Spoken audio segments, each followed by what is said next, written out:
Please welcome Tom Colicchio and Celinda Lake.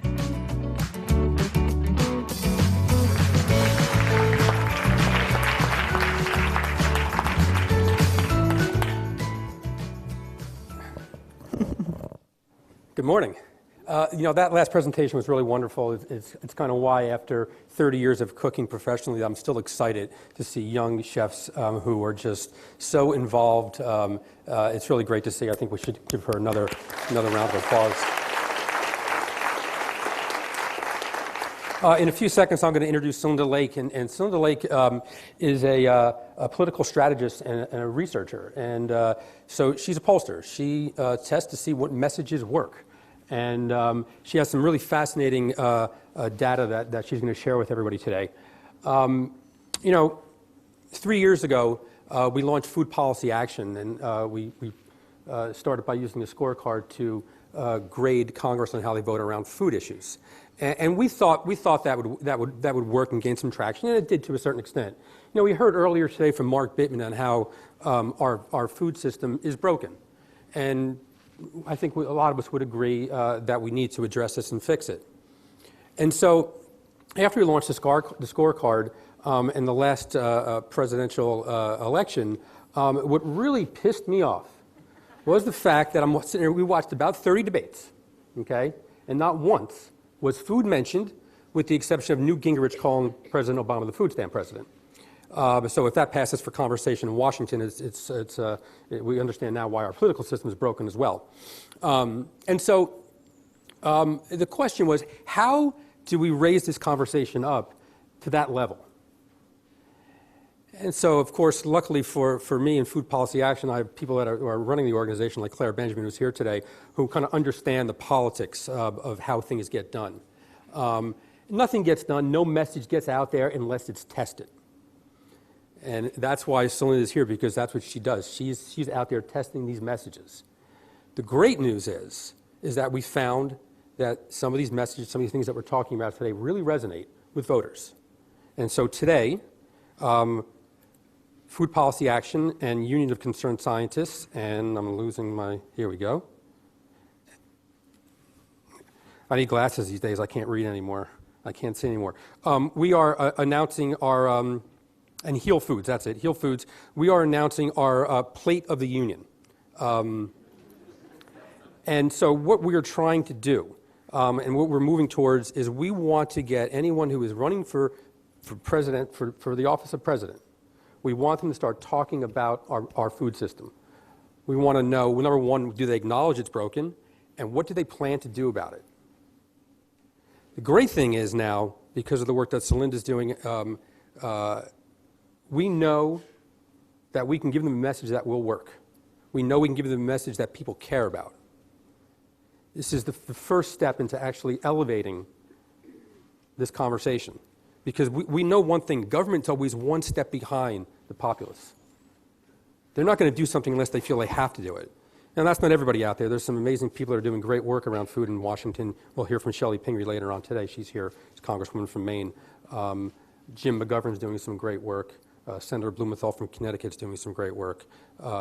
Nancy Pelosi does great work. And Lisa Murkowski, who's a senator from Alaska, who's a Republican, also does some amazing work. And so there are leaders out there, but we need more leaders. We need more leaders that are going to actually raise this conversation to that level. With that, I'll bring Celinda up, and she'll talk about some of the data that we have.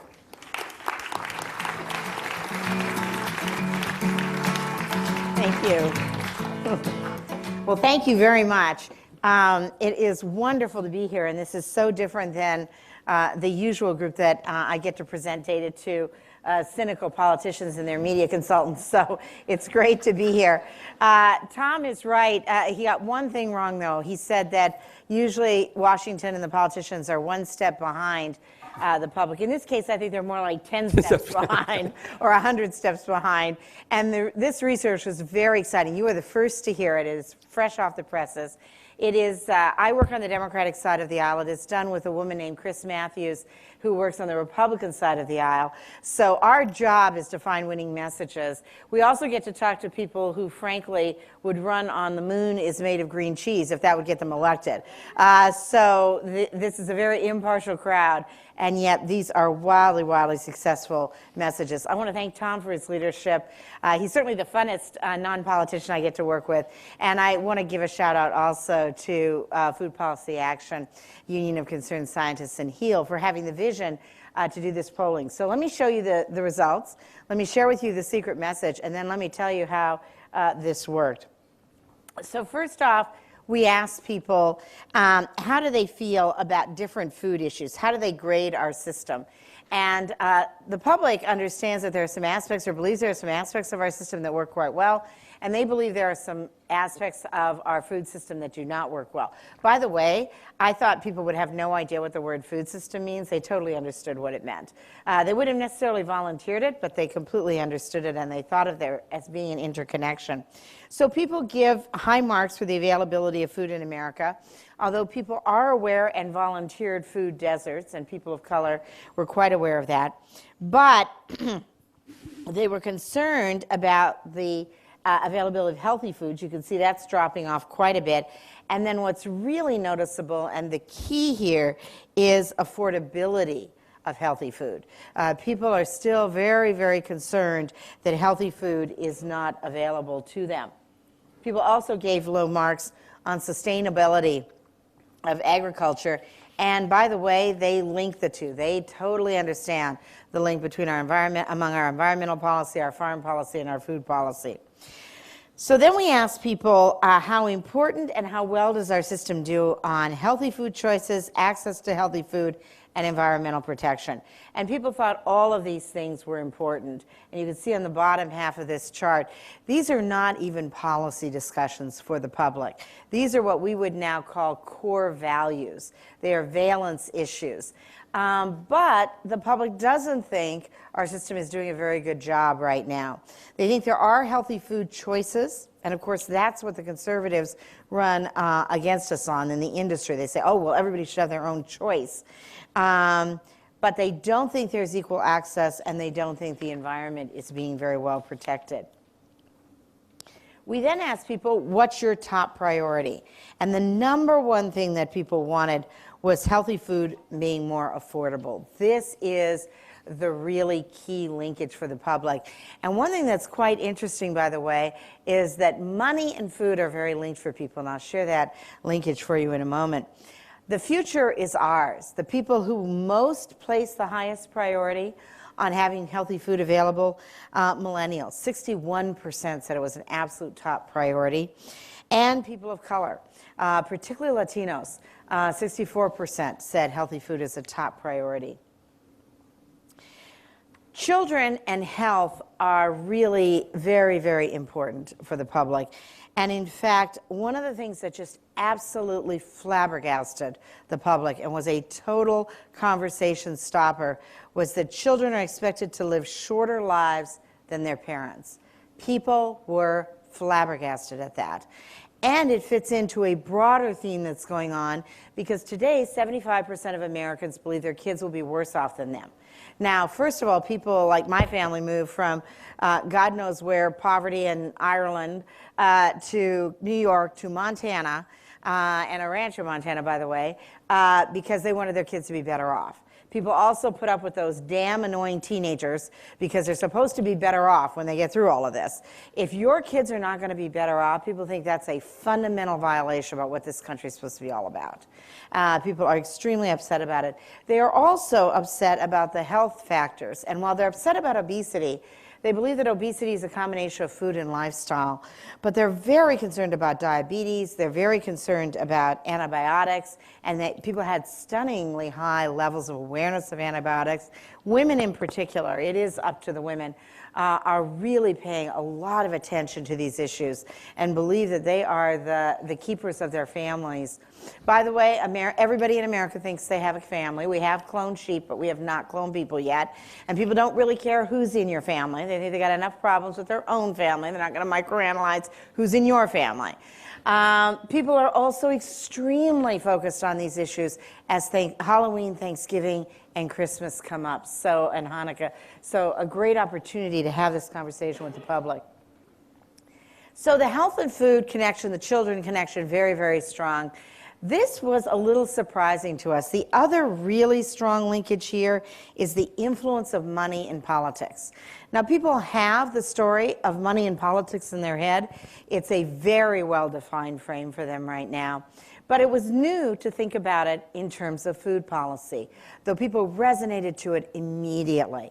And in fact, you'll hear in a moment, they wrote their own message, and our most powerful message was one that voters themselves wrote, connecting this money in politics to our current food policy. So people were stunned that in the last 3 months, big food and agrochemicals spent $15 million lobbying. Food and Agriculture gave over $76 million to Congress. It truly is the best Congress that money can buy. The feds are recommending 50% of fruits and vegetables, but under 1% of subsidies go toward them. And the federal government does not provide enough support for sustainable farming. All of those factors were extremely convincing to people, 80% of the public, and all of them had a majority of people saying, this is very convincing to me. I had no idea about this.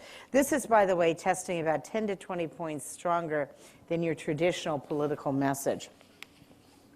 Some of the policies are new to people, and some of the policies are they're there. They were there at hello, to quote the movie.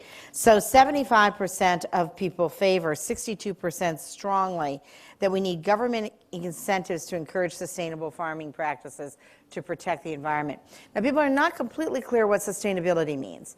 They think that might mean long-term, and it does in a kind of way, but when you link sustainability and environment, they're there. By the way, that policy, more popular than almost every member of Congress. So all the people that are opposed to that policy, significantly less popular than the policy itself. And that's a bipartisan finding. People also favored limits on government subsidies to the largest farm businesses, although they were a little nervous about that. They didn't know exactly how farm subsidies work. Herpes is more popular than most people in Congress. That's true. Even mothers of Congress members don't like them anymore. Shelley Pingree accepted, who you will, I adore as well, and you will get to see. So as we look at the favorability for these policies, you'll see, number one, that they're favorable across the board. Democrats, independents, and Republicans in favor of these policies. They have strong bipartisan support. Notice also the future. People of color and younger people very strongly in favor of these policies. But as we know in politics, and maybe in food consumption as well, the issue isn't whether people accept your premise, Coke is too sugary, but when they have the choice to make, do they choose your side of the debate? Do they choose healthy eating? Do they choose to change their behaviors? And we know that that word choice is an extremely powerful word that is used a lot by the other side, whether it's selling unhealthy choices or whether it's selling bad policy. So we juxtaposed here and we said too many Americans cannot afford healthy food.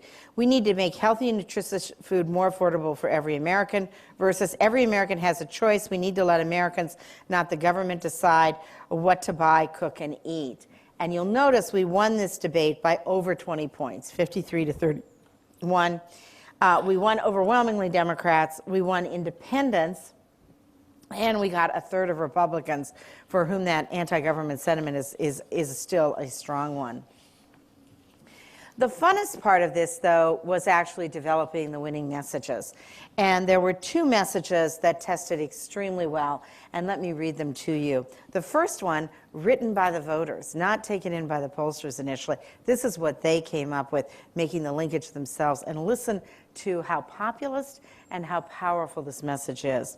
Our current food policy isn't focused on our health, it's focused on money. We thought that was too hot to say. They volunteered it right away. We put profits before our health and continue subsidies that keep junk food cheap and drive up chronic health problems like obesity, diabetes, and even cancer. The goal of our food system should produce healthy, affordable food that is accessible for all Americans, and people loved the accessibility for all Americans, that protects our health, our workers, and our environment, provides humane treatment of animals, and will protect our local farmers and keep them farming their land. We need policies that recognize healthy food as a necessity, not a privilege. Now, so much for the argument that food is a private issue, that food has no place in government. People centered it immediately in government and politics. And if you want to get high ratings on a debate, and this is something I wish we could show Tom, ask a food question. Don't ask another email question. That's the way to get people sparked in terms of their interests. And then children and families. Providing for our families, ensuring they have access to healthy food produced in a sustainable way is a top priority. But too often today, many Americans are forced to decide between purchasing cheap processed foods with little or no nutritional value or the fresh, healthy foods that cost much more. No parent should have to compromise on providing healthy food for their children. All families, regardless of zip code, deserve to be healthy and secure. The next president needs to take bold steps to create a fair food system that rewards farmers and farming practices that protect our environment, workers, and provide healthy, fresh food for all Americans. Now, honestly, when Tom and Shelley and Claire first came to me and said, we want a presidential issue on food, it's like, really? Okay, ahead of the economy and Iran and all that big stuff? Well, the public was there. 87% of the public said, yes, I think the public, the president should play a role in this. 58% found it very convincing. So finally, the last test that we did, that was a test where we took it to a campaign environment.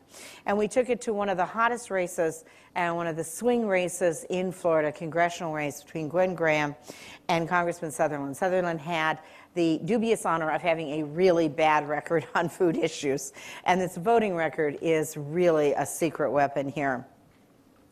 And so we tested it, and we found that it worked off the charts. And it worked to mobilize voters, and it also worked to persuade swing voters. So we went to the biggest PAC out there, and we said to them, we understand you'd like to be good on issues, but right now you got to win a race. So don't believe us.